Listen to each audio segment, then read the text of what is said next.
Pambihirang puno yan. Nag-iisang puno. Yan. Laki na. Ito yung pambihirang puno na nabubuhay dito sa gitna ng disyerto. Karaniwang nabubuhay siya sa mga batuhan, yung mga dinadaanan ng tubig, ulan. Ayan. Yan ang kulay niya. Kapag winter mga lods ay nagiging kulay green na yan. Kakaroon siya ng mga dahon.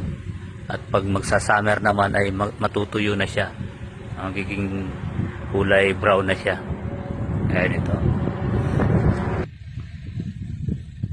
Malakas umapoy yan. Ang lamig. Taglamig ngayon. Kaya sarap magtambay sa puno na.